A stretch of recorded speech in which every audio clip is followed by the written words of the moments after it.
Hi, everyone, and welcome. I'd love to thank first Alexandra Barker for bringing this to our attention, and that we're really thrilled to host this evening with the co-host with the Architectural League, so thanks. I'm going to start by introducing Alex. We're going in alphabetical order. Alexandra Barker, FAIA, is an architect and educator. She's the principal of Barker Architecture Office, an award-winning practice based in New York with a focus on spatial and material approaches that adapt to the evolving relationships between inhabitants and buildings and living environments. She is also a founder of the Pratt Institute graduate architecture program here at Pratt, which is now called Graduate Architecture, Landscape Architecture, and Urban Design, where she's currently the interim chair and associate professor, and she's a member of the Design Advocates leadership team.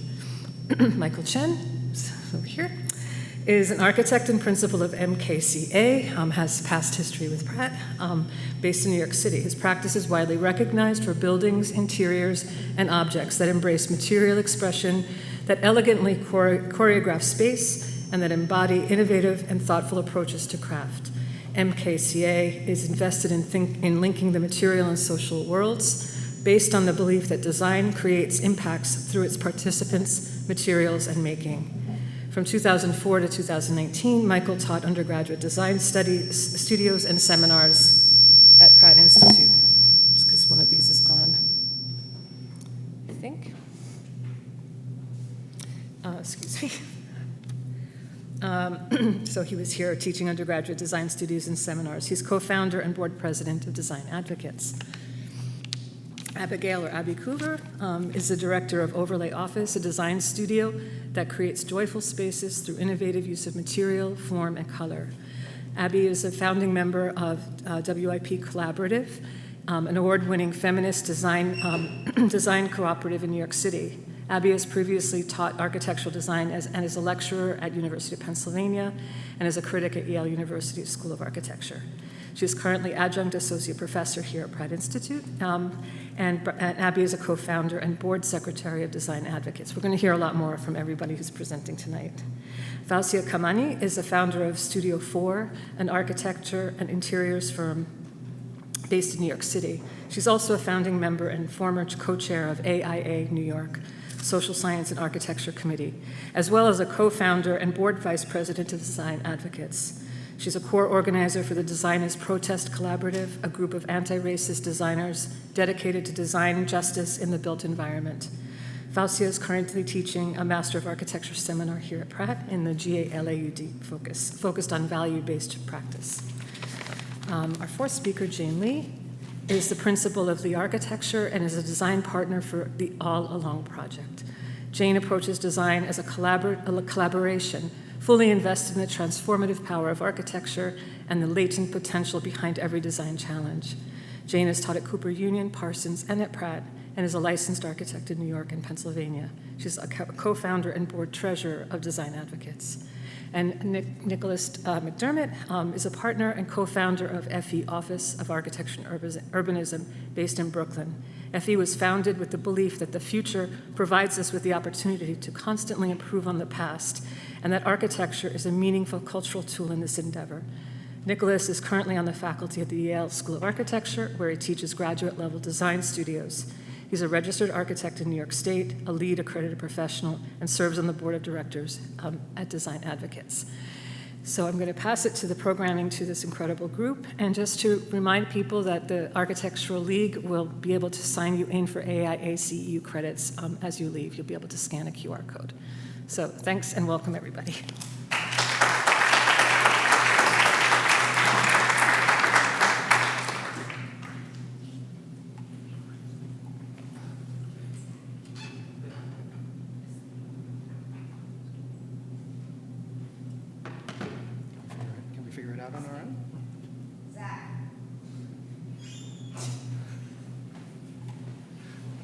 You're on, Zach.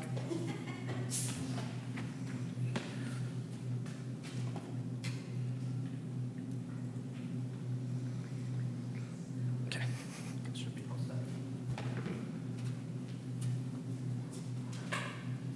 All right. Good evening, everyone, and thank you to the School of Architecture and the Architectural League for having us. We're thrilled to be here. talking about 4 years of. I just wanted to be full screen. Oh, yeah. How do we do that? Really? All right. Anyway, we're really, the group of us here is really thrilled to be talking about 4 years of design advocates, kind of speculations about the future. There are 6 of us presenting this evening, but we're really here to represent a whole host of people and their contributions, about 250 firms and volunteers who participated in about 100 completed design advocates projects and initiatives since 2020. This talk has a bit of a how it started, how it's going, how it's maybe going to go sort of structure. But as a means of introduction, I'm just going to start in the middle. So Design Advocates is a nonprofit cooperative network of independent architecture and design firms. We collaborate on projects and initiatives that are concerned with advancing equality in the built environment. We're a network in the sense that everyone in DA is a principal of their own firm. We've kind of collectivized and gathered to kind of pool together our different experiences and areas of expertise, as well as our sort of disciplines. Each of us is we work as a kind of super firm, building teams across a network of allied professionals, architects, engineers, interior designers, lighting designers, landscape designers, urban designers, and so on, kind of for each project. Our kind of interest is to situate ourselves sort of in the work of communities and small businesses and the city, and to kind of work through the interstices and the sort of interrelationships of those different bodies, kind of working collaboratively with each other and also in cooperation with these other organizations. And we're fundamentally concerned with projects that are making a contribution to the project of equality, kind of broadly stated. And that might mean working directly with under-resourced businesses or communities, or with organizations who serve those communities. And the point of DA has not necessarily been to kind of produce architecture or design projects per se, but rather to kind of put design expertise into service in partnership with the clients that we work with. And that sort of seems like what architects do anyway, but we're very interested in developing processes that sort of foreground principles of collectivity and partnership, and we think that a collective design practice model offers something exciting and necessary to the design disciplines. All right, part 1. So this is the beginning. This is March 18th, 2020. It's a series of Instagram stories, I'm sorry. Kind of 1 week into the COVID shutdown in New York City. And really what this is about is looking for friends to kind of work on the beginning project of the pandemic, thinking about ourselves, but also thinking about the people that we work with, and also the people that we work with and who they work with, and the people who are kind of participating in our projects, from designers to workers to clients, everybody. A couple of days later, there had been a response to that initial call. 5 of us got together a couple of days later, and we'd sort of like loosely formed, and we were trying to think about how we might be able to make a contribution to this kind of pandemic that was, and knowing that it was going to affect our studios and kind of the people that we were working with, and feeling sort of genuinely uncertain about what that might mean or how we could reasonably respond. So the origin of DA was really kind of a series of conversations that we curated, this small group of us curated, and we're sort of facilitating between studios and basically from small firm principals. We had sort of developed a list. It was drawn from all kinds of other lists. Like there's a list of critics up and down the East Coast who have drinks once a semester. Like, you know, it's like it was across our sort of social and professional networks. And really what we were looking for were opportunities to share resources with each other. It was a highly uncertain time. And that took the form of these events that we came to call party calls, which were just these mass Zoom events where small firm principals were sharing resources about aid, about finances, about kind of sharing the sort of the circumstances of their practice and their projects in an incredibly open and generous way with each other. And it sort of, it was kind of the first lesson of design advocates, which is something that we always believed, which is that in our discipline, we have an enormously strong sense of community with each other. We also have competition, and designers, as a rule, tend to hold their cards a little bit close to their chest. We don't reveal too much about the inner workings of our practices or the challenges that we are facing. But this was an unprecedented situation, and it was something that I think that all of us recognized that we couldn't actually navigate on our own. And so these Zoom calls became a kind of a sort of sprawling sharing session. We were all flocking to different banks looking for financing. We were trying to figure out how to get loans. We were trying to understand what was happening with our projects. We were talking about how we were going to manage our teams. We were expressing concern for the people that we worked with. And, you know, in the end, of course, like, it seemed like we might need to advocate for ourselves as small firms, as kind of independent firms. And so the kind of the name Design Advocates maybe took its initial inflection from this idea that we might need to kind of gather information about us and what we were doing, and kind of to register our significance in the city. And so what that sort of became initially was a survey. And the idea was that we were interested in collecting data about sort of the kind of the employees, the kind of economic sort of work of small design practices, to talk about how many X millions of dollars of construction we were responsible for, how many employees we were responsible for, and really trying to use that as a tool to kind of produce advocacy, while at the same time trying to share resources for how we were all trying to kind of make it through this situation together. Fast forward, I don't know, it seemed at the time that it was months, but I think it was a handful of weeks. That, you know, unsurprisingly, of course, like, you know, people like us actually were kind of okay. Like, you know, the PPP program sort of started to kick in. Like, people were starting to get support for their offices, and at the same time, there was this kind of horrific crisis unfolding around us, which was a kind of doubling of another crisis that already had pre-existed in the city, which is the kind of perfect, cruel mapping of COVID deaths against income in this city. And we thought to ourselves that rather than spending this newly acquired government money that our firms had all received on projects for clients who really should have been paying us instead of putting their projects on hold, that we should try to find ways to kind of return that value back to the public. That if you're going to take public money, we should do public good. So the work of reaching out to organizations and small businesses in communities of need became a kind of organizing principle for us, and it was a way of thinking about how we could kind of step into the fray. Because the other thing about this period of time is that there was a tremendous amount of silence from larger actors, from larger firms, from institutions.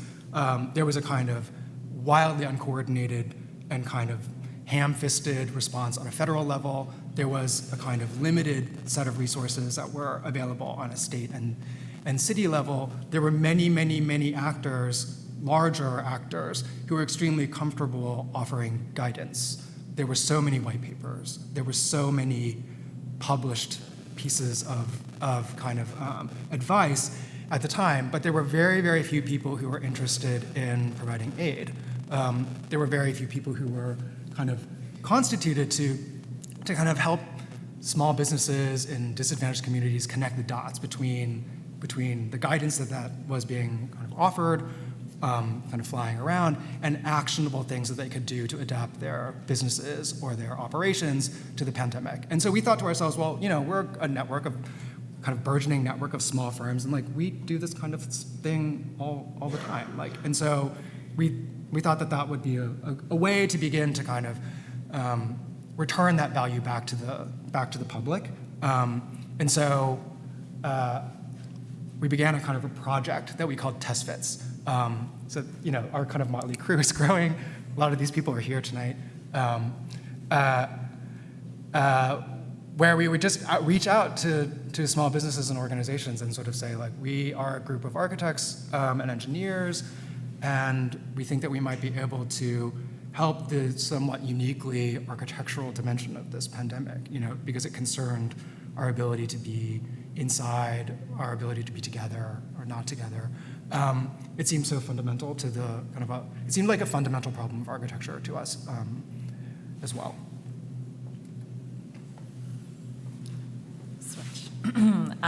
So yeah, as Michael mentioned, we started rolling out this Test Fits program, and we were really making it up as we went.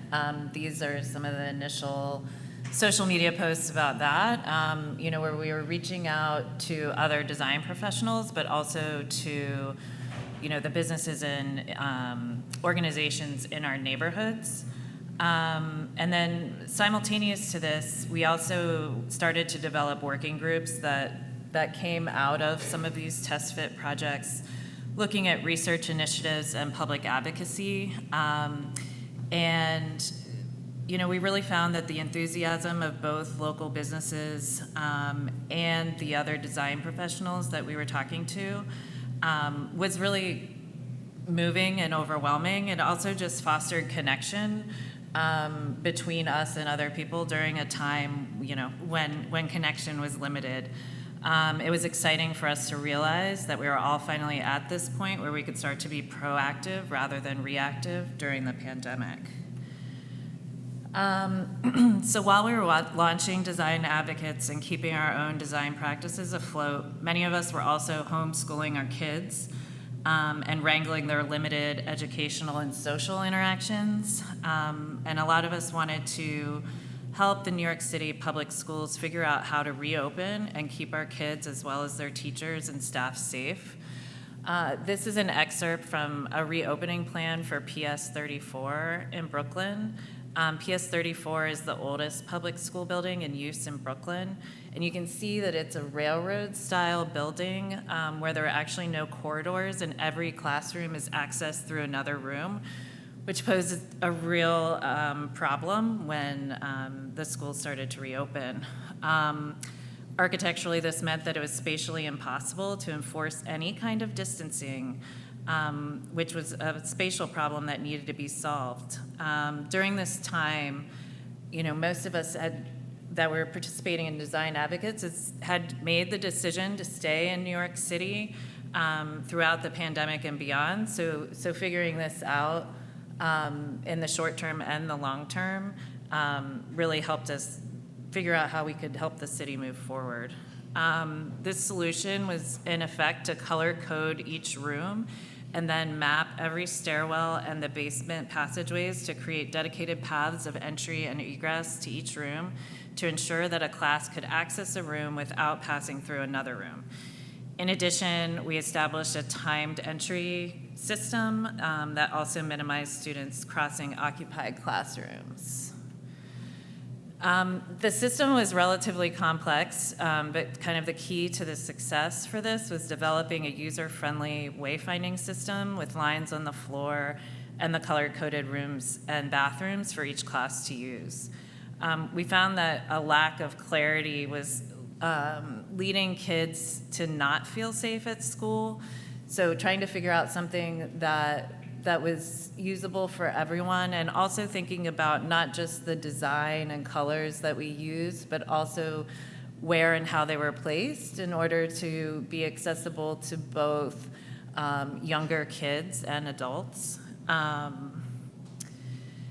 And the feedback that we received from this was immediate and really tremendous, and it provided a proof of concept for this idea. And the universal guidelines were distributed throughout District 14, where PS 34 is located, and it was also presented at the President's Council. We worked on other schools as well, including PS 133, which was actually in a brand new building, but had another host of issues in terms of almost having too much circulation. So figuring out kind of the problem from the opposite perspective. And neighborhood restaurants were also some of our first design advocates test projects. Many of us just reached out to restaurants that were in our own neighborhoods, on our own blocks, to try to figure out how we could explore different solutions for outdoor dining. And this was before the Open Restaurants program. This is an early project for Kopitiam, a Malaysian restaurant in Chinatown. And for many of us, this was one of the first projects that we worked on together. And so not only sharing resources like Michael was mentioning, but also just checking in on how each other were doing, and then also starting to use tools like Miro and Zoom, and even figuring out how to use Google Drive in a more robust fashion. So it was a lot of things coming together for us in this project especially. And through this work, we were asked to join the Neighborhoods Now initiative with the Van Allen Institute and the Urban Design Forum to develop work in partnership with community-based development organizations and bids in the hardest hit neighborhoods in New York. Shortly after we started Design Advocates, the city did roll out a program that would enable restaurants to open onto the sidewalk and in parking lanes. Quickly, we learned that we needed to develop strategies for outreach to restaurant owners, particularly those who might not have experience with and access to working with design professionals. So we created a pamphlet, which you see a few pages from here, that could be distributed to restaurants, describing a suite of services that we could offer for free to help them open outdoors. The participating design teams created and resourced the production of a series of barriers and tables that satisfied the city requirements for roadside installations. And in this project, which is the Tropical Rotisserie, we collaborated with Felix and Dexter Ciprian, who were brothers and artists who grew up in this neighborhood of Kingsbridge. Felix and Dexter are collage artists, and we developed a kind of collage process that would incorporate culturally specific elements and imagery of local history and ingredients like rice that are important to the many cultures in this area, like Asian, Latin American, Caribbean, African. And then Felix and Dexter took our basic elements that we were developing and created a kind of site and culturally site-specific installation incorporating plastic scraps, forged shutters, and other materials, and orange paint that begins to create a kind of vibe that is reminiscent of the Dominican Republic. Tropical is an evolution of the basic restaurant barrier, which has emerged as a welcome feature of the New York City streetscape. At Tropical, the barrier is an open-air dining room and also a substrate for this art intervention and a platform for community engagement. Design advocates designed a modular barrier and table system and coordinated the fabrication and installation.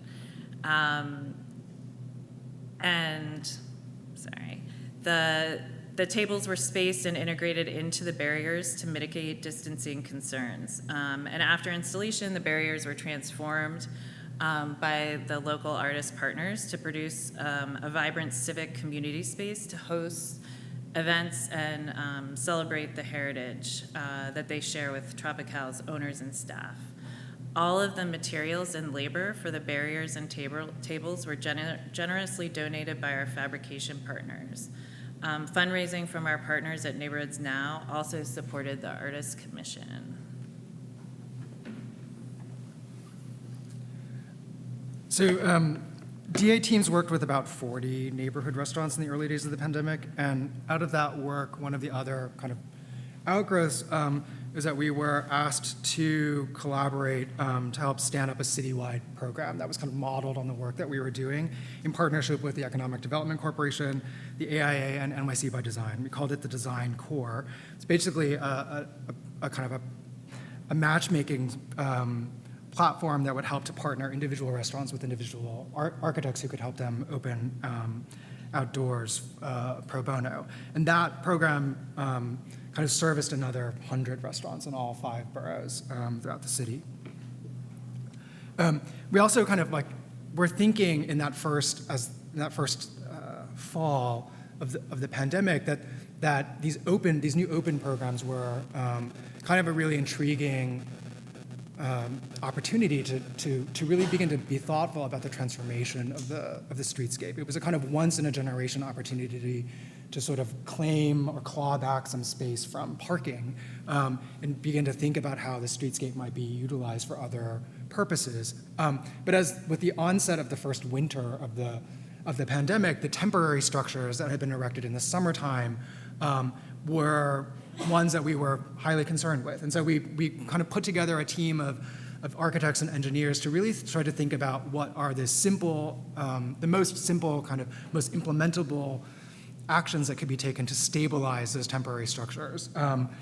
Things like ensuring that the traffic safety barriers that were required by DOT were actually properly ballasted, or kind of thinking through how to very inexpensively reinforce this sort of timber construction with a Simpson part that could be purchased for $1.50.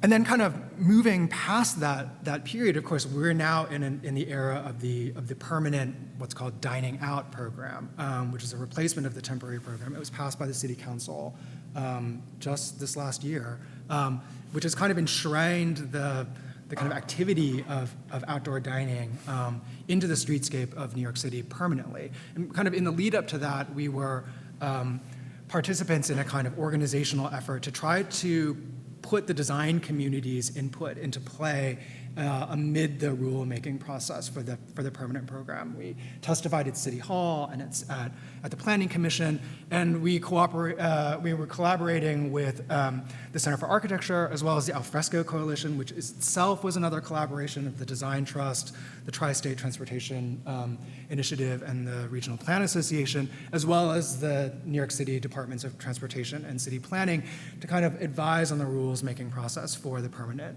program.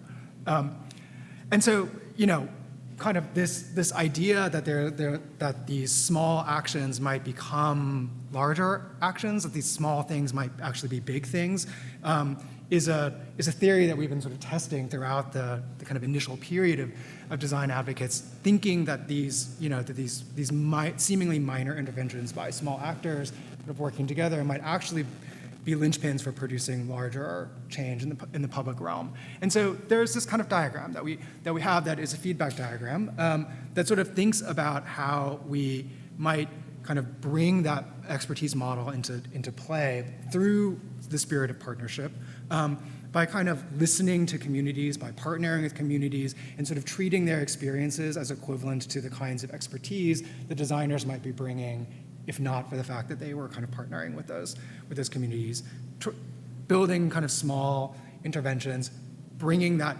information to policymakers and kind of people who have agency within city government or within institutions, and then sort of seeing if we can kind of fold that interaction back to kind of back into communities.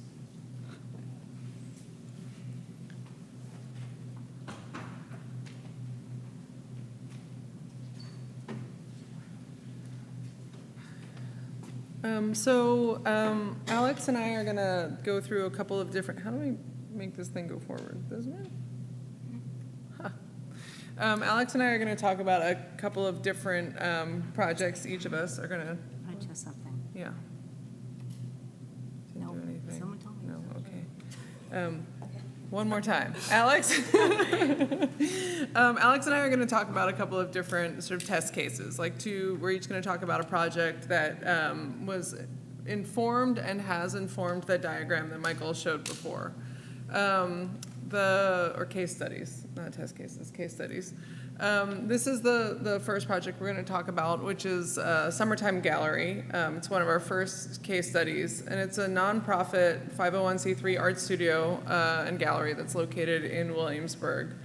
And the mission of the studio is to connect neurodiverse artists with the people and the world around them. So they champion a more inclusive art world where artists with disabilities create and display work along with other artists. And the gallery functions both as like a residency for the artists and a location to display their final work. Summertime leased the gallery space at the end of 2019. They launched a Kickstarter to renovate it, and then with the pandemic, all of the plans went out the window.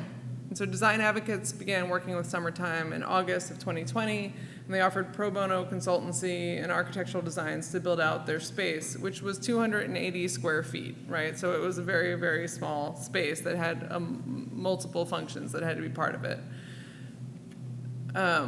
So the DA collaboration was formed by a group of small firms that came together to work on the project, and it basically kind of ran as a sort of ad hoc bigger firm. So it started with a kickoff call with Summertime, where we determined like their programmatic and spatial needs. And then each firm took the work independently into their offices and worked on a few design studies.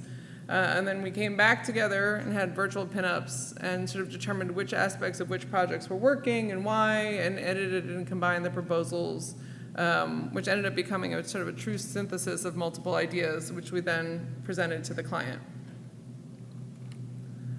And so then we got feedback from Anna and Sophia, who are the founders of Summertime, and then DA co-hosted actually 2 in-person participatory pinups to showcase and invite feedback from the artists. And we were getting feedback on storage, tables, seating, ramps, lighting, sort of every aspect of the design.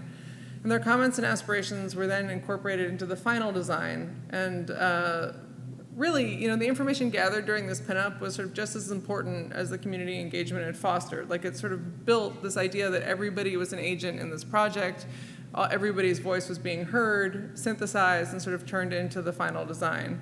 And the feedback from those artists was enlightening and inspiring, and honestly, it told us a lot more about their work and their process than any of our sort of internal charrettes could have ever done. The participatory pinups not only included like images of the design schemes, but the elements were actually mapped out on the floor with tape and furniture in the gallery. And so then DA was able to gather feedback on accessibility, comfort, space required, how art was created and how people had it displayed. Like, was it hung art? Was it, sculptures? And so this sort of multi-day event allowed socially distanced groups of artists to leave their notes and imprints on various design options. The final design result was a series of elements that sort of aggregate and break apart. Basically, you're able to stack them and store them or take them apart for different uses, so they could work both for the residencies and different displays, whether it was hung art or sculptures. And it could allow this space to sort of transform from day to day or week to week, month to month, depending on how it was used. And it really maximized the versatility and flexibility in that compact space. The project was ultimately fabricated by one of the design firms involved, the Office of Tangible Space, and it was partially funded by multiple offices involved in the project. And so while the outcome of this project was really rewarding on so many levels, and there was a really amazing partnership between the nonprofit and DA, there's also a lesson to be learned about the sustainability of doing truly pro bono design work, what it means for your office, for your time, for your finances, especially when you've subsidized some of that fabrication work. And so we took that and started using that to inform future projects. It's not actually sustainable for small firms to pay for work, no matter what your clients may tell you. And so in the same way, we used the incredible community engagement component of Summertime as a model for our cooperative practice. So in many ways, the participatory pinup became honestly sort of the most radical and interesting part of the project. It effectively informed all of our projects going after that. The design of the space was super successful. Look, it's so cute. But the agency and sort of community engagement that was fostered in the pinup carried more weight and really got deeply embedded in our process moving forward. And it sort of reiterated the importance of both connecting with the client, but also with our partnering firms and with each other. So it's not like just a tool we use for this project, but it's a tool that we've implemented in many projects since then. Summertime is an art studio and gallery space in Williamsburg, Brooklyn, and we champion a more inclusive art world for artists with intellectual disabilities alongside artists without disabilities. The project that we're working on with Design Advocates is to make our gallery and studio space more accessible for artists, as well as transition from a studio to a gallery space seamlessly. One of the things we loved about working with Design Advocates was that working collaboratively is so central to their ethos, and that's something that aligns perfectly with Summertime's mission. We did a participatory pinup with the artists that we work with, as well as people in the neighborhoods, friends and colleagues, where we invited them into our space to look at our designs, give us feedback, and let us know what they would like in our space. We want Summertime's physical space to be a collaborative, creative hub for all. Working with Design Advocates has had a huge impact on Summertime as an organization, and it's really the first time that we've been afforded the time and space to think about our design, both on an accessibility level as well as making it a beautiful space. And that really perfectly aligns with how we want to support and exhibit the artists that we work with.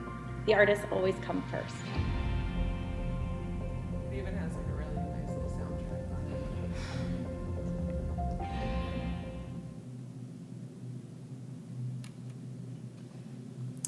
Okay, I'm going to speak about a second project, Concourse House Garden Pavilion. This project began in the fall of 2020, and it unfolded over almost 4 years. So it was really a multi-year, deep collaboration between a huge breadth of participants. Members of Design Advocates, as well as the residents, the staff, and the local community of Concourse House. And Concourse House is an organization founded by the Ford and Bedford Housing Corporation, providing a need to provide safe transitional housing for mothers of young children. It's located in the Bronx on Grand Concourse, and provides living and gathering spaces for women and children who stay for an average of 6 to 9 months. Most notably, the building has a beautiful backyard, garden, and playground.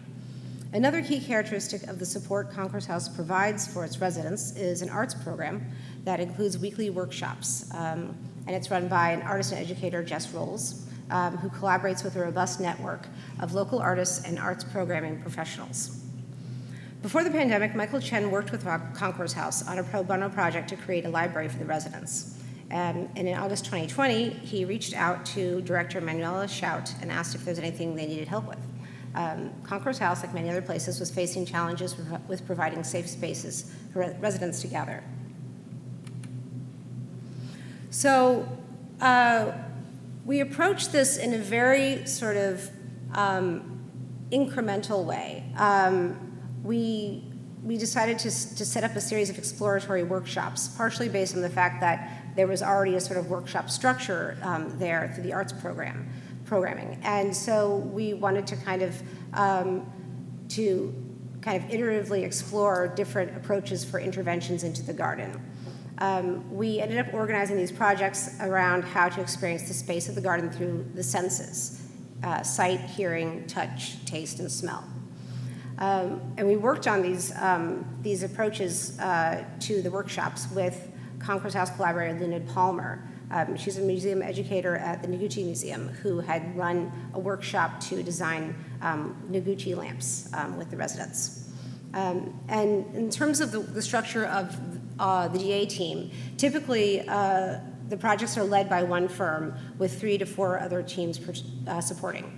With Concourse House, because of the duration of the time of the project and the sort of complexities with the way we approached it, we had 5 to 10 different teams working with us at any given time, and we had 2 leads. So we just divided it between my office, Barker Architecture Office, which was focusing primarily, for the most part, on logistic, fundraising, and execution, and Fozia Kanai's office, Studio 4. They were the primary point of contact with the client and led many of the workshops.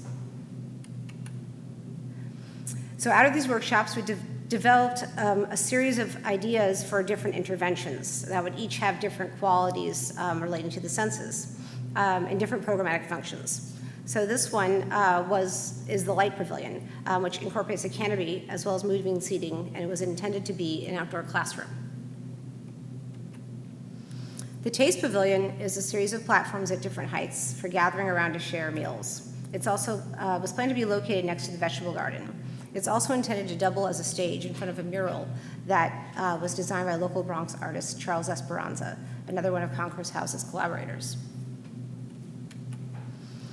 The sound pavilion was designed to replace an existing structure that was in danger of collapse. The pavilion is located over a paved area where residents can gather in small groups.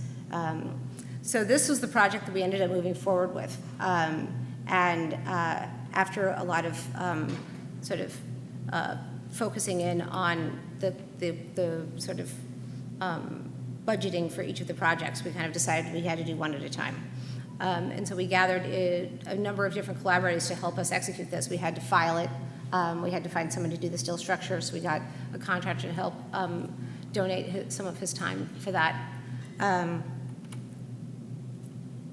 And the workshops with Linda Palmer and Charles Esperanza helped us kind of work through some ideas about what this pavilion would be, how it would be developed. So we were looking at different kinds of elements that would produce sound. We kind of expanded on this idea of sound and started thinking about other ways that the residents and the other collaborators could leave a sort of an aspect of their participation and their presence at Concourse House. And we also were able to get the Taconic Fellowship from Pratt Institute that helped us fund the project and provided support for students and faculty to participate. So suspended below this structure are 400 or so wind chime elements that consist of a mix of metal chimes and wood pieces that are offcuts provided by Trilocks, which is a wood supplier in Brooklyn who became another collaborator. Interspersed between the wood and metal components are a series of cast resin elements created by residents, staff, design advocates members, as well as students from City Tech and interns from Manhattan College.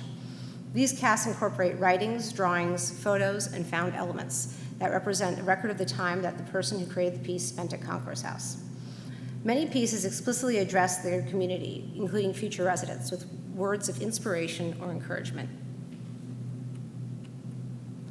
All along in the design process, we held gathering events where we solicited feedback. We talked to mothers and children, members of the maintenance staff, the social workers, the greater Fordham Bedford community, and local residents in the neighborhood. So this project was finally completed this summer. And there's an annual fundraiser, Art on the Concourse, taking place next Thursday, October 10th, where we'll celebrate its completion.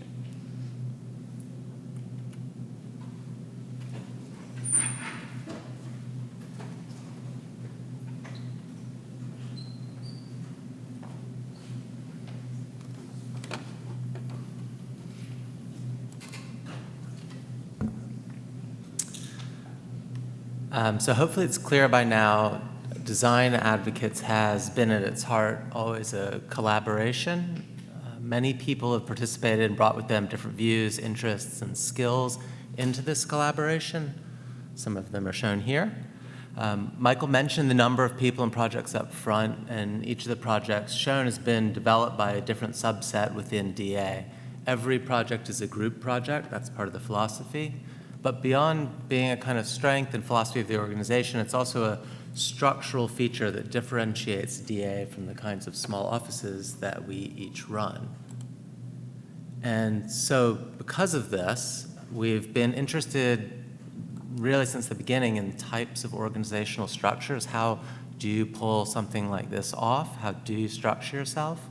There's been a long-running conversation within DA about the best organizational typology that the group could adopt and the kind of implications of those possible choices. So this is a cover of a newsprint journal, one-issue journal, now a collector's item, that we published in 2021. It lists many of the DA firms and individuals who'd participated up to that point. And along with the essays documenting the DA's projects and the initiatives, we were using this as a kind of attempt to think through the potential for the group as a kind of what we were thinking of as an empowered structure, sort of the opposite of a power structure, we thought, and a desire to explore what that might mean for us specifically at this time. Our attitude has been, I think, always to kind of keep things simple and workable while regularly reevaluating what DA is and what it might become at the same time that we're doing the work that's in front of us at any given moment. So we want our structure to be responsive and flexible, and while avoiding things that might add unnecessary complexity, we were interested in thinking through the kind of different types we might consider. And two things I think that we've always thought about as we've done that were that, one, what does the structure mean for the way that we operate internally, that we actually function? And then relatedly but separately, what does the structure communicate to us, about us to our potential partners? We feel that the structure should affirm and support the goals of the organization itself.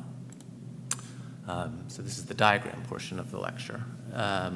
In the very earliest stages, Design Advocates was organized as a nonprofit. That's a legal thing. And that meant that we had to have a board and other features that would legally conform to what a nonprofit was. This diagram and the next one you'll see were made for one of the open party calls that Michael mentioned, and it describes, sort of to ourselves, how most of the early work was being done and coordinated using that nonprofit board structure, where the board was organizing committees and had Google Forms that we're using to solicit potential client interest. We were pushing those into committees, which would then form project teams, and then volunteers, including ourselves, were becoming those project teams and executing the projects. One of the committees we set up was an open call for a committee to discuss the structure of DA. And this diagram shows one of the transformations that we considered during that process. This diagram is organized a lot more like what you might know as a kind of member cooperative, which is another legal structure. And so we consulted with lawyers and other experts specializing in how these cooperatives worked to vet that process, the mechanics of what that would mean for DA to restructure itself in this way. And you can see that it has a very different relationship of volunteers, the board, the project teams, and is centered on this idea of membership. Very different structure. But these conversations we're having were incredibly helpful to get us to kind of think through what we wanted to be and how we wanted to do it. But in the end, we decided to try something more lightweight, something that we felt could directly address some of the issues that we'd started to experience around client expectations, the limits of pro bono work that Jane mentioned, as well as just people's availability to participate. And so the structural change that ended up coming out of those conversations, coming out of this committee, ended up being something that wasn't about the organization itself, but was actually about, it was kind of a time-based overlay onto that existing nonprofit structure. And we called this the term structure. This was one of the early diagrams to kind of share that idea and try to refine that idea. But the idea was to organize and manage our activities across the organization in a more synchronized schedule, which would allow us to shape and focus within a specified amount of time, like an academic term or something, to dedicate each client project, to each client, to each project, or each initiative.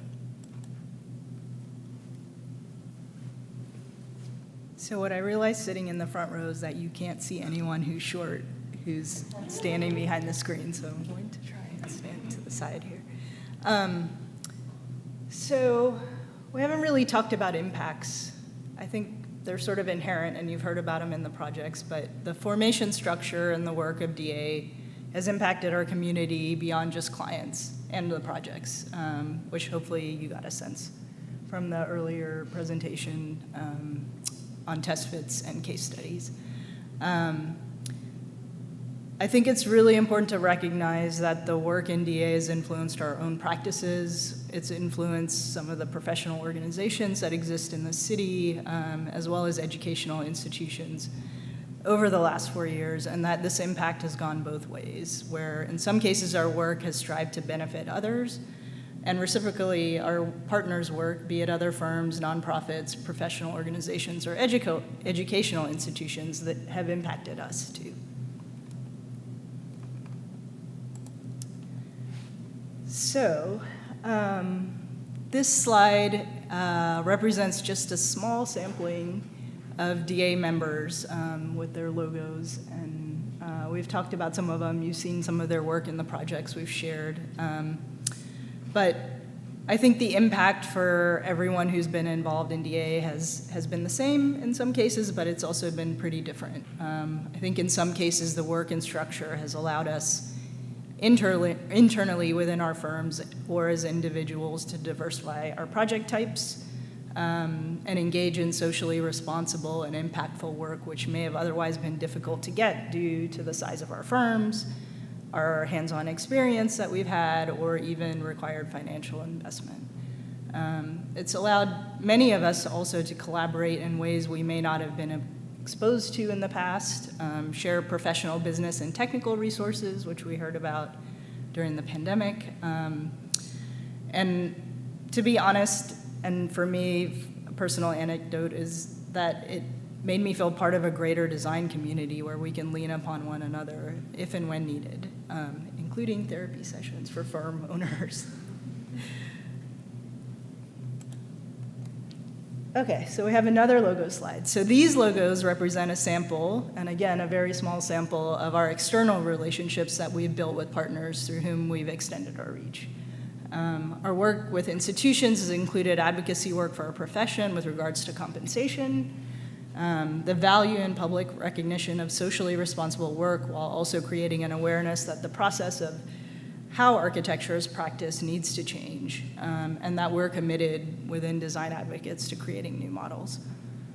In a relatively short time span, we've been honored at the AIA New York Common Bond, as well as received the NYC by Design Social Impact Award. And we're not mentioning these to toot our own horn, but really just to share that and show that others, and especially those who guide and influence our industry, are saying, hey, this type of work is worthy of recognition. And to us, that indicates a shift and perhaps even a change in what's important and what's valued in practice. From an educational perspective, DA members have been speaking at various schools, conferences, and unconferences, which is a little more up our alley than regular conferences, and even inspiring the creation of new courses while reimagining existing courses at Columbia, CUNY, City Tech, and here at Pratt. We've also been reaching students at an earlier age, namely middle and high schoolers, through existing STEM programs to show them that architecture is a viable career path for them, as well as a conduit for them to create change and have an impact on their own communities and neighborhoods. We want to show them that they can have agency in their worlds and at their own doorsteps. Empowering others seems right to us and can only lead to more change. Our recent conversations have returned us to this question of structure oftentimes, and we recognize that the context has significantly changed from DA's inception during the pandemic, and so this has created a lot of questions for us. The kinds of potential clients that approach us has also changed, and the role of pro bono work has been mentioned a few times, largely funded by volunteer efforts. And in those early days, through public grants, which really made it possible to do in the pandemic, versus the role of funded work for the organization has started to be revised and rethought. But the potential for a collaborative model that multiplies architectural expertise alongside a values-based approach to projects is still a very powerful thing for us and a goal.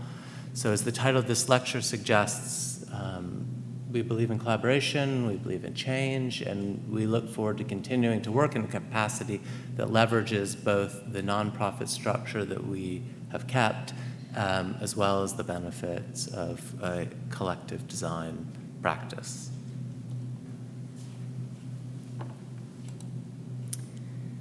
So, after 4 years, this is what we know. And that's the group of us that you've seen tonight, as well as our leadership team. We really, really want to continue to do this work. We want to continue to engage in a collaborative practice. And, I think that's ever evolving. We want to continue to develop a new process for making architecture and working with clients. And really, and most importantly, we want to continue to have an impact in our communities. Subsequently, we've been thinking a lot about what those 4 statements mean to us. We believe that everything is a prototype, as you saw earlier, and that there is some aspect of uniqueness to every project that we step into, and that ultimately the process matters. And I think this statement, process matters, is the key to who, what, where, when, and why Design Advocates exists and continues to evolve and has been fundamental to our collective work. Thank you.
Hello. Okay. First of all, I want to thank you all for the wonderful presentations. Can we have one more applause?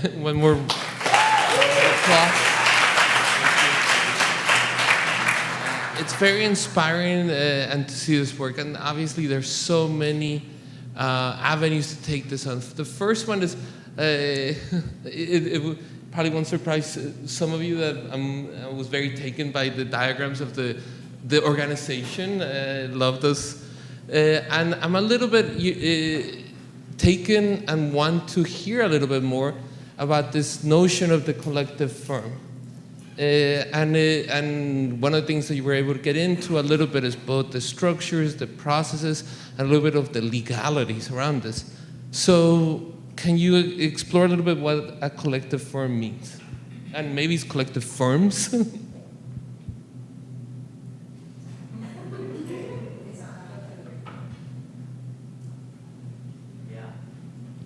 Can you hear me? Yeah.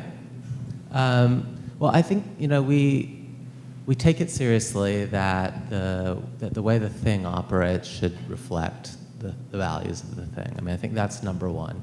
I think one of the things that really excites us about Design Advocates is the idea that a small firm can do a lot. It's really, I think we all love the small firms that we're involved in, and we see this not as a replacement of that. We see this as a parallel pursuit to that.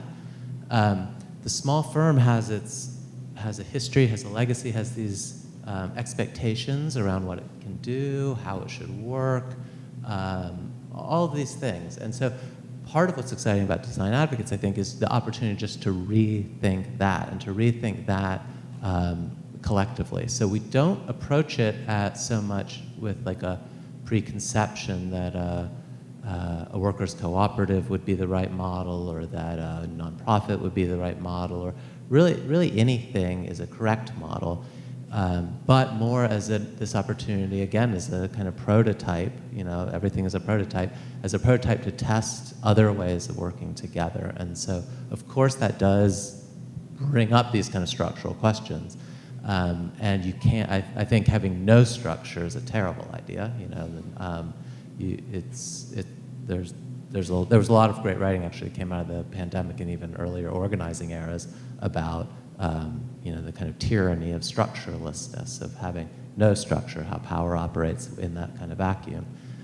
So I think the desire to take that seriously and to think about what our structure should be, you know, again, is something that we approach maybe entrepreneurially. You know, we're trying to think, what's the value proposition here? And then how can we organize ourselves for any given project in a way that can be responsive to clients, that can get the work done, that can take advantage of what a collective can be, which is a way to organize expertise that's not always in a small firm, you know, that we can kind of expand what that expertise can be without a kind of architect and team of consultants way of working, although we certainly collaborate with plenty of consultants. So I think it's an ongoing conversation, you know, but what we ultimately learned about the cooperative for us was that it was perhaps more onerous as a set of legally in the way that it was organized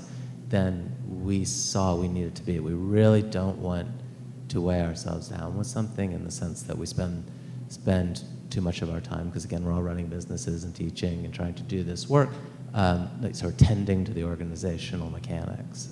And so this idea that we can be pretty lightweight, you know, is very appealing to us.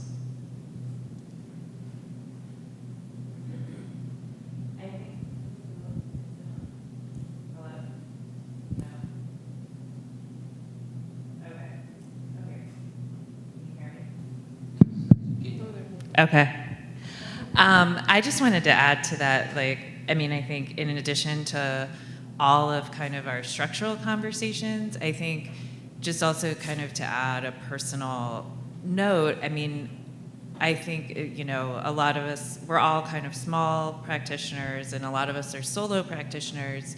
So also just being able to, you know, connect with other small firms, rely on each other, call each other when we have questions or problems or, you know, need a shoulder to lean on. I mean, for me has been, you know, I mean, it's all really great work, but it's also just, you know, kind of an amazing network to be a part of, and I think, and learn from and grow from, and yeah, just kind of in addition to all the structural stuff, I think there's a lot of kind of personal things that we've all gained from it as well. I just wanted to add to that just a couple of very pragmatic things.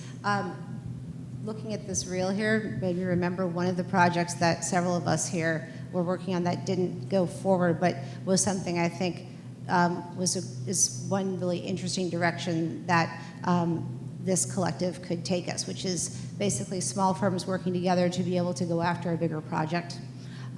We were supposed to be working on the Long Beach Public Library together, and various circumstances intervened, and that project did not move forward. But I think just the idea of many voices together becoming more powerful in terms of being agents for change, and then many different areas of expertise working together to be able to take on projects that wouldn't have been given to any of us individually. There's definitely two sort of benefits I could see to the way that we were operating.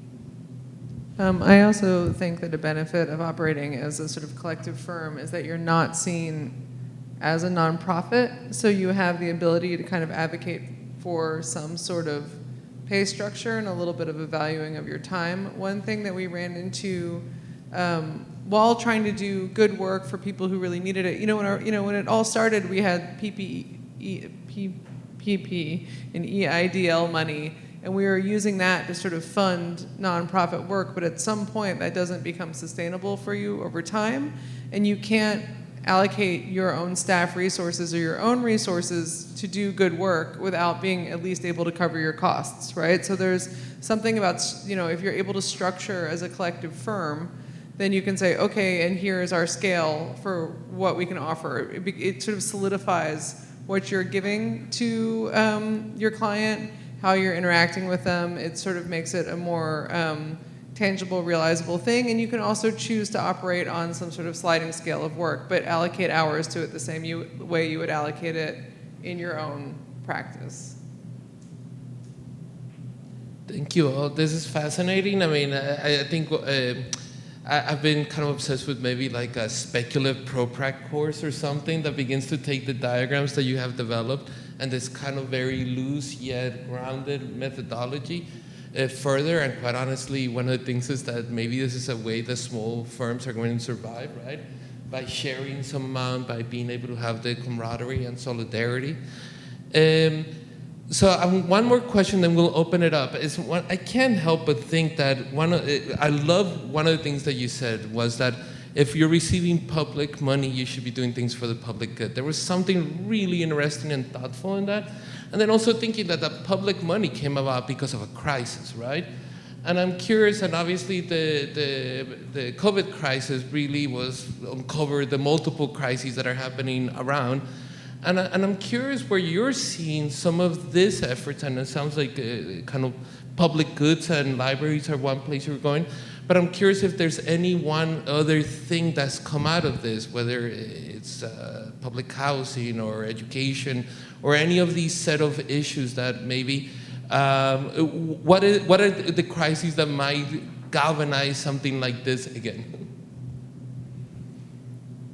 I mean, there's plenty in this city. You just have to walk out the door. I mean, I think the migrant housing crisis right now is, it's happening here, it's happening everywhere, it's happening around the world. And so I think that is something we talk about a lot. And we actually wrote a letter to the city because they were asking for architects to submit designs for housing shelters, and it was so haphazard, and they were asking for it so quickly, and we wrote them a letter and sort of said, we're not going to do this, and this is actually going to have negative effects, and this is going to harm people. I mean, I think the pandemic was unique in the sense that we're also organizationally and historically part of a lineage of other organizations that have kind of banded together to do this, right? And so, I think something that we've been observing, even kind of within the group of collectives or within the group of nonprofits that were activated prior to and kind of during the pandemic is a kind of regression to familiar forms.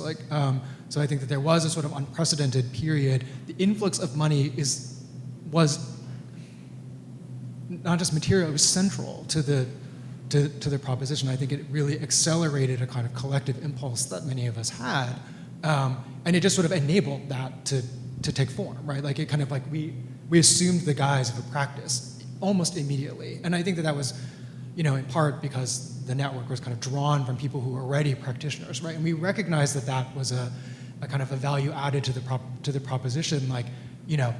You put a team of small firm principals together to go after a relatively small project, everybody knows what to do. We didn't have to there were no separate coordination meetings, there were no kind of agreements. We would just show up for each other and kind of knew what to do, knew how to behave, knew how to kind of advance the project. And it was that accelerant of public money that really made that possible. I think that I think that the question that you're asking, which is about sort of what are the other crises that are out there that that this effort can be directed to. Of course, there are many. I think that the point that Jane is raising, which is in a way about a thing about revenue. We've never raised any money in Design Advocates. We didn't do it. You mean as an organization? As an organization. But for projects we do. For projects we did, but we haven't raised a dime for Design Advocates as an organization, in part because we didn't want to have to do the tax return. But also I am the treasurer. I've been resisting it. No, but also in part because I think that we had some apprehension around what a kind of full-bore embracing of a nonprofit model with the kind of like with the sort of like nonprofit finances would mean for this as a practice model. And I think that in a lot of ways, like what we're doing is our regression to kind of to the norm is to sort of return these lessons and these kind of practice models to our own practices, to kind of like to try to internalize them, you know, to kind of retain the collaborative spirit and the sort of collective organization of DA, but to kind of lean on what we know how to do, which is to sort of incubate a project and kind of like cultivate a client and sort of organize these efforts around these projects that may take many different forms or may take a long time to materialize. And so, interestingly, like we're at sort of an interesting, also kind of like an interesting hinge point in our development as an organization, because we're suddenly being asked to submit qualifications and proposals for real projects, you know, kind of like for larger projects, right? Like real projects that other firms might be going after. We lost one to Mass, okay? Like, you know, and I think that is also really interesting because it has enabled us to kind of direct our attention to these other kind of avenues, you know, where both at the level of advocacy, but then also at the level of project typologies that I think really opened up kind of what we were individually able to kind of pursue credibly. And that's been something that we've been really wanting to kind of return back to the people who contributed so much to the first 4 years of DAs. This was real experience. It was real experience working in the public sector with public agencies, with nonprofit clients, right? Like the kinds of foundational like RFP, RFQ experiences that we didn't necessarily have as small practitioners, but you know, by sharing in this kind of experience. And in DA, I think there's a whole cohort of small firm principals out there who now possess that experience and can kind of leverage it to do work on their own as well. But building on that too, I think to your question is like, you know, yeah, PPP was like a miracle that our government did that so quickly and gave away so much money and, you know, supported us in ways that, you know, we used that money correctly. We paid our employees, but instead of to do private work, to do public work. But I think the other thing that's come out of the pandemic is not just this change in maybe the architects that we're just one example of, but there's a change in the clients too. And so like the project that Michael was referring to that we were invited to this RFP for a credible client that's sort of born out of the pandemic in a town upstate who wanted to make a food cooperative, invited 10 offices, we were finalists, we put together, you know, a proposal, we went and we interviewed with the community essentially, and we ended up losing to Mass Design Group. But that organization, that was a paid job. I mean, that's not pro bono work. This organization had realized all similar things that we had realized, just had done it from the client side rather than from the architect side, right? Had rethought the way that they operated, and just coincidentally, the others becomes this kind of shared set of values around certain things that have, lucky for us, I think, created a realization that we're not going to wait around for more PPP money, but instead, you know, hope that these clients that have approached us and continue to for conversations about projects are, you know, some of those things will really pan out, and that can be the next step. And the last question, and I will open it up, is design. And really, I'm interested in how, if you think the very kind of structured, all these ideas that are being thrown out is affecting the actual design outcomes. And one quick kind of thought is that table, right? A table that was carefully talked about, etc. This quality that it had about bringing tons of things together, being able to go apart and become separate, that there seems to be even maybe a design language that you're also developing through the very organization, and I wonder if anyone would like to comment on that or on the hanging spaces that it seems like collectivity creating a new structure seems interesting as a design idea, and I wonder if anyone wants to comment on I mean, I think that there's, oh, sorry, go ahead. I think there's something really nice with working with a bunch of firms that you really respect their work, you know, so you're not coming in there as the expert, you're coming in as, you know, an equal or, you know, somebody who's like excited to hear the ideas out of somebody else. It's actually kind of similar to teaching, right? Like you see somebody's ideas, you can sort of feel what's good about all of them, and there is a kind of leveling of ego that happens that I think is really refreshing and very fun to work with, and it ends up with a better project because you have to be willing to throw out that idea that's not successful because, you know, everybody else is saying, okay, well, that part of it's not successful, and you're like, okay, fine, that's true, but it turns into like a really kind of whittled down, sharper, stronger project that you can all be proud of. I mean, I think that's the thing that I've liked about design advocates across the board. I mean, everybody was like desperate in the beginning, like, hey, how do I get money? Oh my God, what do I do with my firm? I'm trying to homeschool my kids. I haven't showered in 3 days. Like, whatever the conversation was, there was a kind of real leveling of ego, and I think that that has continued on through the group, which has been a strength of ours, I think. I might just add, I think it's not only about the design outcomes, it's the design process, right? Like, you've got, say, 4 different firms sitting at a table talking about, like, how are we actually going to do this project? And then we're saying, like, hey, let's get our client to sit at that table before we start anything also and talk to us about how they want to do this, or who their constituents are, who their stakeholders are, and what do they think is best, and how are we going to do this together? So I think it's about having all of those people in one room and creating a process, and then that process inevitably is going to end up with a unique design in the end. And so, and if there's anyone here who works in a big firm, I apologize in advance, but when you work in a large firm, you tend to have, you know, often a style of your firm, or even the way that you do projects. And I think the beauty of design advocates is that that is constantly being reinvented with every project, because the members of the team are going to be different, inevitably, and the clients are going to be different. And so it's like fresh every single time. Well, thank you. I'm going to open it up, and I'm sure there are many questions. We have one right here, one in the back, and we'll see if we have time for others. Hi, I'm Nori. First off, just thank you so much.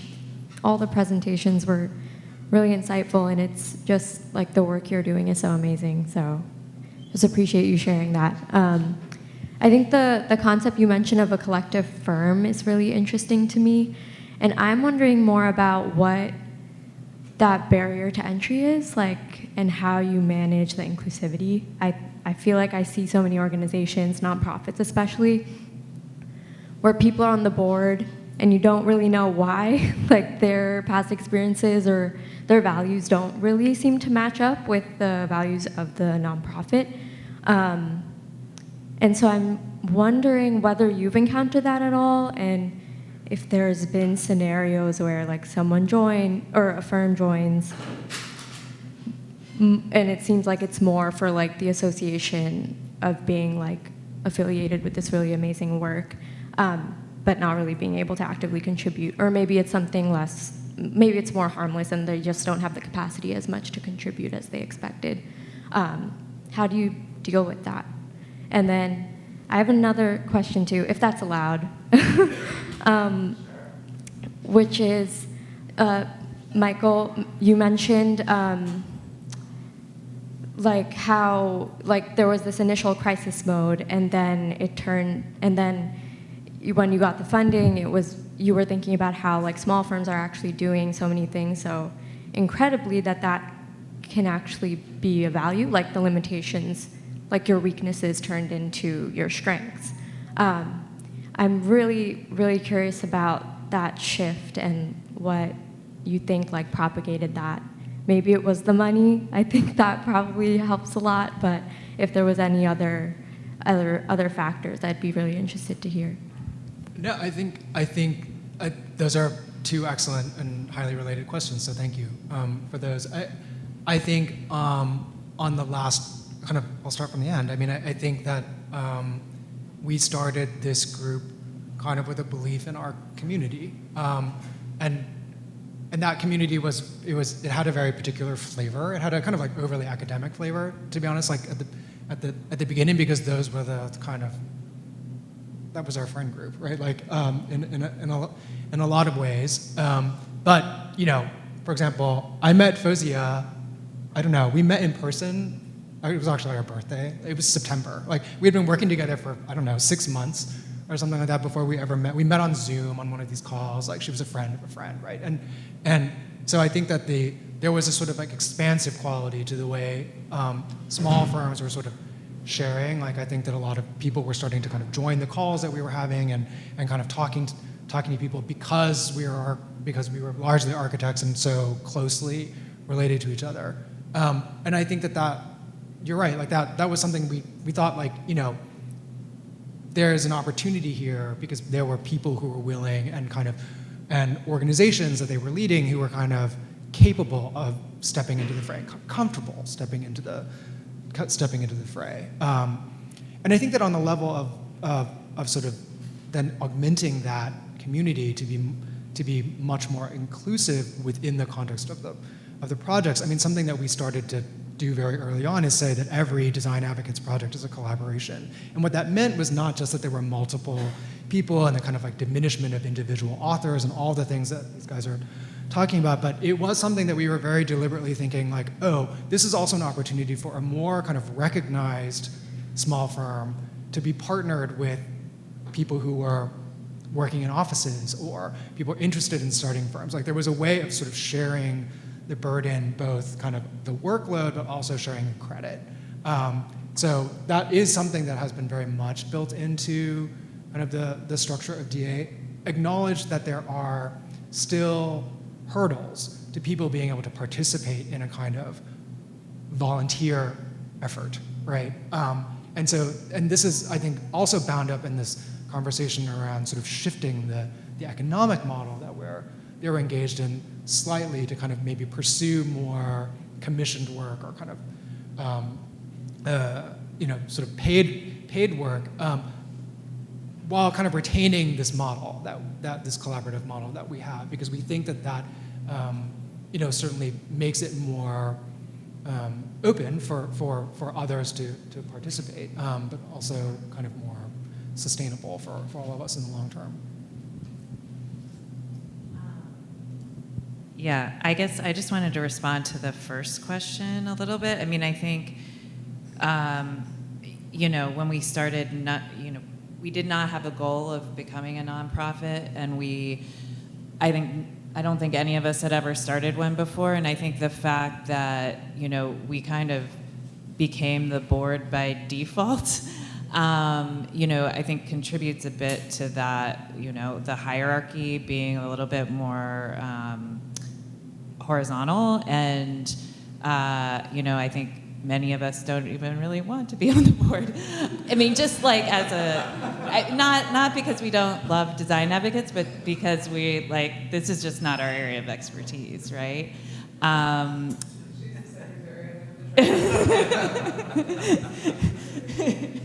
But yeah, I think that just has fostered a kind of different environment, and I think something that's come up, you know, kind of offhandedly a few times is, I mean, most of us are friends or friends of friends, or like, you know, somehow part of similar circles and have similar interests and just like being around each other. So I think even with volunteers, you know, that's been part of it too. But, you know, people of course kind of ebb and flow through, and, you know, we've been figuring it out as we go, and I think that, you know, is a detriment in some ways, but also a real plus as well.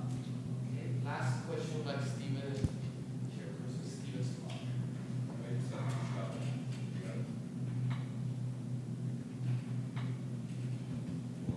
Hello? Better. First, thank you. I think, one, I'm really glad this conversation is happening here at a school, and it's a collaboration between the two organizations, both Pratt School of Architecture and the Architecture League.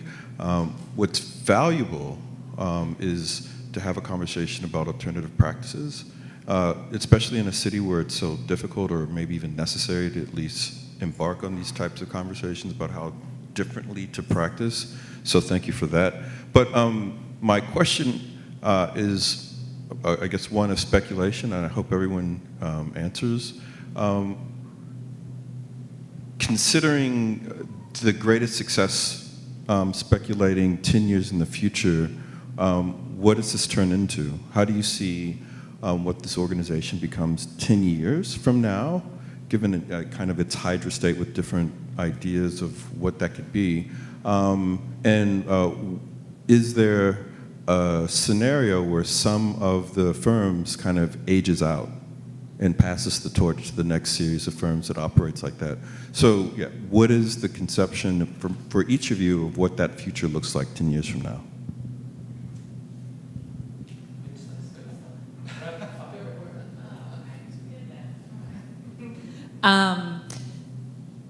Yeah, I mean, I think we're really trying to figure this question out. And I think the bottom line is, you know, a lot of us have tried to quit at different times because it is a lot of work and effort and mental space. But I think the thing that we keep coming back to is that we all want to keep it going. And I think, you know, I think we just want to see how it can evolve and how we can give back to the community, but also to small design professionals. And I think, you know, the model that's been mentioned is kind of where we're heading, where, you know, we're subsidizing our fees, but, you know, starting to think about how this can really be a workable, sustainable model and complement our practices long term. I mean, I agree with what Abby said, and I also think that there is, there's kind of a looseness to the current organization, right? Which is, you know, still in conversation. We just had a meeting about this, what was this, 2 weeks ago or something? 1 week ago? I don't know. Where I think there will definitely be projects that only 2 or 3 firms work on. There'll be other ones where there could be 6 or 7 firms working on it. I think we're going to have to sort of take it as it comes. I do see a future where at a certain point, like, you know, if any of us is running a firm of 25 people, we will probably leave this organization and just focus on our own practice. I think there is part of this collective that I like as advocating for the small firm and helping the small firm get a certain type of project. So if that's a project that you can handle on your own outside of that, I don't know that this would be the organization for you. I think what I find really exciting about this is setting up a model that somebody else could take, like much like the school study, like we set up a model and distributed that information. And I think that if we could come up with something that works collectively but could also be a model for other people to emulate, or something that went on after we left, that would be like my dream. Strong finish. I mean, I of course agree with a lot of what Abby and Jane have said. I think for me, in 10 years, I hope that we would have changed the landscape of how architecture is practiced, especially in this city, how it is taught, and how it is institutionalized. And so we've started to sort of put little seedlings out. And my hope is that those grow into trees, into forests, and like the way that we are practicing becomes the norm, where it's inclusive, it's equitable, it's collaborative, and it's being impactful. I mean, I love that because I think because we are all architects, we are comfortable with slow. Like we're comfortable with the long game. Some of the most simple projects that we're showing you took 4 years to finish, right? So 10 years is nothing. You know, so on one level, I think, you know, take the measure of a practice in 10 years and it's sort of a handful of projects that are notable might emerge out of that, you know, the product of a lot of work by many people, and that's certainly one possible measure. I think that the way that we are, certainly the people on this stage, but also kind of many of the people in the audience who've participated in this have kind of have sort of contributed something, taken something, and kind of internalized that in their own practices. I think is also kind of remarkable, right? My hope is that in 10 years, this sort of network of people is stronger and kind of more identifiable with this kind of movement that we tried to kick off during a dark time in the world. Oh, wait, and I forgot, and we get a really big grant from a foundation to do this work. Yeah, no, I mean, I agree with all these things too, which is why I'm up here on the stage. I mean, I love hearing these ideas.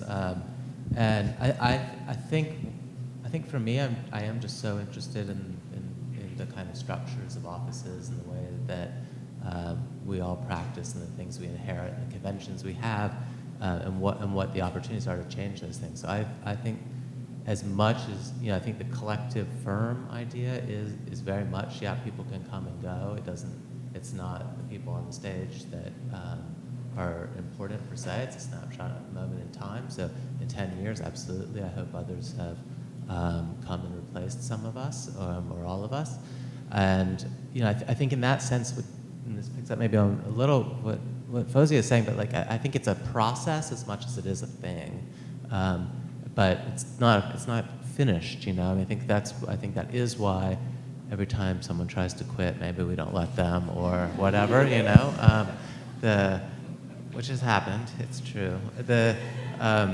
Because it does feel like a work in progress, and I think figuring out how that there's been maybe an overemphasis on structures in the last few years, maybe too much talk about them, and that to me again is where I think that I prefer to think of it almost as like an entrepreneurial thing. Like there's a thing that needs to be made, and it's being made by real people, real specific people. It's not perfect. It doesn't have to extend too far, but it can set a template. It can form a model. It can be a process that others can look to and then either plug into or do their own version of that thing. So I hope in 10 years it's still going for sure. But there's new people up here on the stage.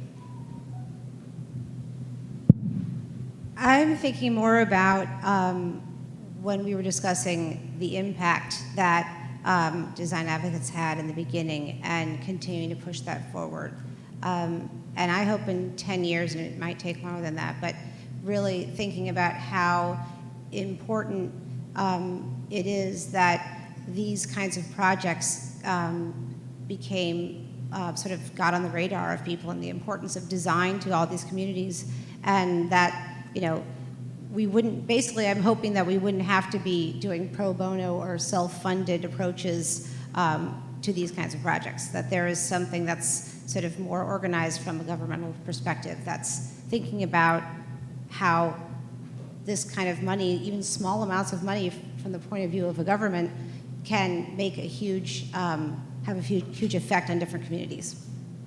And that small firms are able to